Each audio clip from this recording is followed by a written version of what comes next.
अस्सलाम वालेकुम। उम्मीद है बच्चों आप खैर आफियत से होंगे। अगेन मौसम की वजह से हमारा ऑनलाइन लेक्चर सिस्टम स्टार्ट हो गया, आपको जैसे कि मालूम है। और इसी चैप्टर का ना हमने स्टार्ट में ब्लैक बॉडी के मुतालिक कल स्टडी किया था। फ़िज़िकल लेक्चर में हमने इसको डिटेल से स्टडी की है, ब्लैक बॉडी को, जिसमें हमने ब्लैक बॉडी में से निकलने वाली रेडिएशंस को, उनकी इमिशन के बारे में, और उसको हमने ग्राफिकल एक एक्सपेरिमेंट परफॉर्म करके उसको ग्राफिकल भी डिस्कस की है। तो इसी चीज़ को कंटिन्यू करने के लिए मज़ीद बना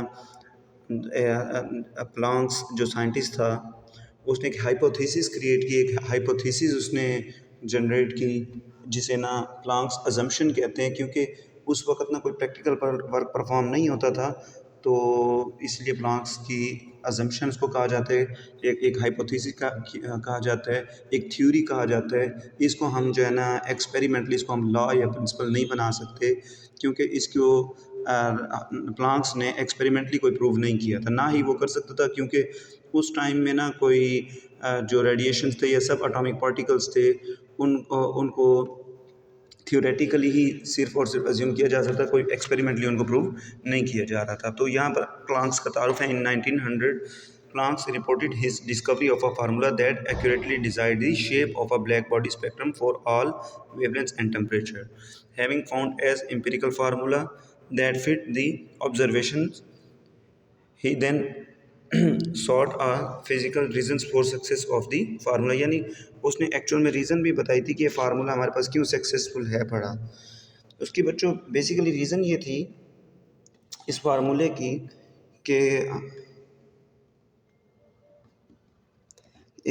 बेसिकली रीज़न ये थी हमारे पास कि हमने ना जो एनर्जी रेडिएट करती है किसी भी बॉडी के अंदर, जो एनर्जी रेडिएट करती है, तो हमने उस इलेक्ट्रॉन जो रेडिएट करते रहते हैं किसी भी शेल के अंदर, वो रेडिएट करने की वजह से आपको मालूम है अपने शेल में रहकर वो एनर्जी रिलीज़ नहीं करते, लेकिन जब वो एक शेल से दूसरे शेल में जंप करते हैं तो एनर्जी को रिलीज़ करते हैं। तो इसी बिहाफ पे प्लांक्स ने एक अजम्पशन क्रिएट की। उसने कहा जी कि जब इलेक्ट्रॉन रेडिएट करते हैं, रेडिएट करते करते वो जंप करते हैं, जब वो रेडिएशन उनकी हाई हो जाती है तो वो जंप करते हैं from one shell to another shell. जब दूसरे शेल में वो जंप करेंगे तो अपने अंदर से एनर्जी को रिलीज़ करेंगे। ये केमिस्ट्री में ना आप लोग पहले ऑलरेडी फर्स्ट ईयर में भी पढ़ चुके हैं, ये छोटी क्लासेस में भी पढ़ चुके हैं कि इलेक्ट्रॉन्स अपनी पोजीशन पे रह के वाइब्रेट करते रहते हैं, उनको हम एनर्जी प्रोवाइड करते रहते हैं। जब उनके पास एनर्जी की क्वांटिटी बहुत ज़्यादा हो जाती है तब वो जंप करते हैं from one shell to another shell. From अगर एनर्जी रिलीज़ कर रहे हो तो high shell to low shell jump करेंगे और एनर्जी को रिलीज़ करेंगे खुद में से।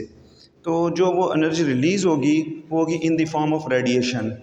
हीट भी हो सकती है, लाइट भी हो सकती है, तो इस एनर्जी की फॉर्म में वो ख़ुद को रिलीज़ करते हैं।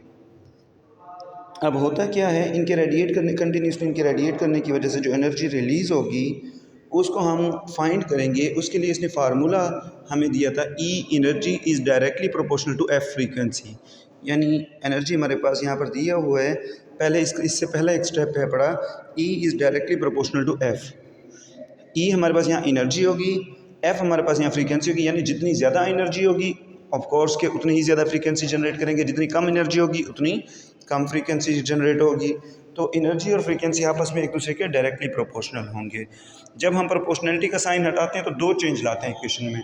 एक तो प्रोपोर्शनैलिटी की जगह पे हम इक्वल का साइन पुट करते हैं और दूसरा साथ एक कांस्टेंट को मल्टीप्लाई करते हैं। तो यहाँ पर जो कांस्टेंट मल्टीप्लाई किया गया है वो है एच। इस एच को हम कहते हैं प्लांक्स कांस्टेंट। इसकी वैल्यू, इसका यूनिट याद रखना बहुत इंपॉर्टेंट है। और ये एक और लिहाज से भी ये फार्मूला बहुत इंपॉर्टेंट है, क्योंकि ये आपके आगे तमाम न्यूमेरिकल्स में ऑलमोस्ट 7 टू, अगर इस चैप्टर के 10 न्यूमेरिकल्स हैं तो ऑलमोस्ट 7 टू 8 न्यूमेरिकल्स में यही जो है ना कांस्टेंट यूज़ होगा। तो प्लांक्स कांस्टेंट वैसे भी ओवरऑल भी बहुत ज़्यादा इंपॉर्टेंस रखता है, क्योंकि इस कांस्टेंट की एक वजह ये है, देखें जब एक इलेक्ट्रॉन जंप करता है हाई टू लो या लो टू हाई, एक ना कांस्टेंट बिहेवियर के साथ वो अपने अंदर से एनर्जी रिलीज़ करता है या वो अब्जॉर्ब करता है, तो ये उस कांस्टेंट को एक्सप्लेन करता है।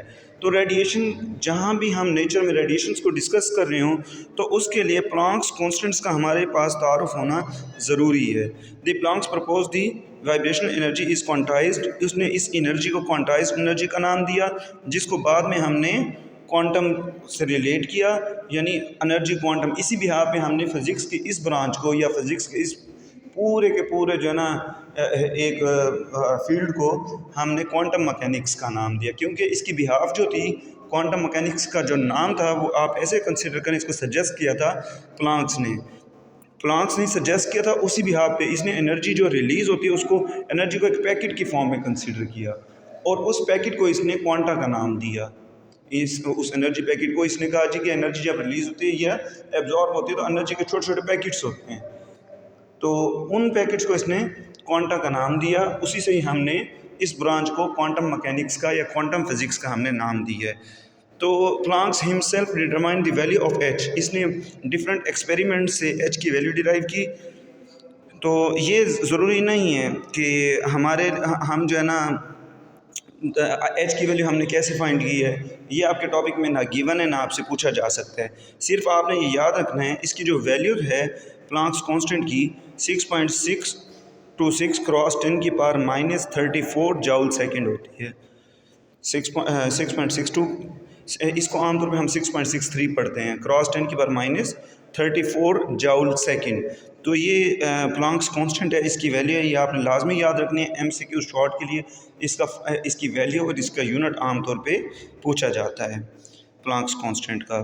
तो बच्चों प्लांक्स कांस्टेंट की इसी फार्मूले की बिहाफ पे, इसकी डिटर्मिनेशन की बिहाफ पे इसको जो है ना नोबेल अवार्ड भी दिया गया था, क्योंकि उस वक़्त आइंस्टाइन या प्लांक्स या इस तरह के और भी बड़े बड़े साइंटिस्ट थे जिन्होंने बेस रखी थी, बुनियाद रखी थी क्वांटम मैकेनिक्स की। 19वीं सेंचुरी, मैंने आपको लेक्चर में भी बताया था, आपको क्लास में बताया था, 19वीं सेंचुरी के अंदर एक्चुअल में हम जो साइंटिस्ट थे वो इस चीज़ पर कोशिश कर रहे थे कि हम एटम्स के किसी भी सब एटॉमिक लेवल को या उसके मोर से मोर डीपली लेवल को हम स्टडी कर सकें, ठीक है, यानी रेडिएशंस को स्टडी कर सकें, एटम के स्ट्रक्चर को अंडरस्टैंड कर सकें या इस तरह से। तो 19वीं सेंचुरी में ही क्वांटम मैकेनिक्स की जो है बुनियाद रखी गई थी। और ये प्लांक्स हो गया, वाइन्स हो गया, या आपके पास आइंस्टाइन है। तो आइंस्टाइन तो सबसे पहला पर्सन समझा जाता है, बाकी इन्होंने भी इसके साथ इसके टीम का हिस्सा थे। वाइन्स हो गया, हेज़नबर्ग हो गया और अपना प्लांक्स हो गया, और भी 3-4 साइंटिस्ट हैं। ये बाकायदा एक पूरी टीम थी, 20, 25, 30 पर्सनस की पूरी टीम थी। मैरी क्यूरी, पेरी क्यूरी भी इसके अंदर आते हैं। तो बहुत से साइंटिस्ट जिन्होंने इसमें रिसर्च की और इसमें जो सबसे बेसिक रोल प्ले किया था, सबसे पहला जो स्टेप उठाया था वो प्लांक्स ने उठाया था। उसके बाद इसके अंदर जो एवोल्यूशन लाया था वो आइंस्टाइन लाया था। आगे हम आइंस्टाइन के बारे में बहुत पढ़ेंगे, पहले भी हम लोग पढ़ चुके हैं। Planck's did not draw upon any direct evidence of energy quantization nor did his result come from extension of the classical theory। यानी क्लासिकल, देखें फिजिक्स को हमने दो ब्रांचेस में डिवाइड किया है, एक क्लासिकल और दूसरा क्वांटम। क्लासिकल है 19वीं सेंचुरी से पहले, जो मेजर चीज़ों को, ऐसी चीज़ें जो हमें दिखाई देती थी, जो हम वाज़े तौर पे जिनके अंदर चेंज फील कर सकते थे, हम उसको क्लासिकल मैकेनिक्स में ऑब्जर्व करते हैं। जिनको हम ना वाज़े तौर पे नहीं डिस्कस कर सकते, नहीं फील कर सकते, उसको हम क्वांटम मैकेनिक्स के अंदर लेके आए हैं। Instead he introduced the quantum concept as a modification of classical ideas। He brought his theory into agreement with experimental observations। बाद में आने वाले साइंटिस्ट ने इसको एक्सपेरिमेंटली भी इन थ्योरीज को जो है अप्रूव किया। और जो यहाँ तक था, जो प्लांक्स ने इसको, इस अजम्पशन को जो स्टडी किया था वो सिर्फ और सिर्फ थ्योरी की बिहाफ पे था। ठीक है बच्चों, ये शॉर्ट क्वेश्चन के लिए हमारा टॉपिक है। मज़ीद लेक्चर के लिए कल इंशाल्लाह हम रब्ता करेंगे।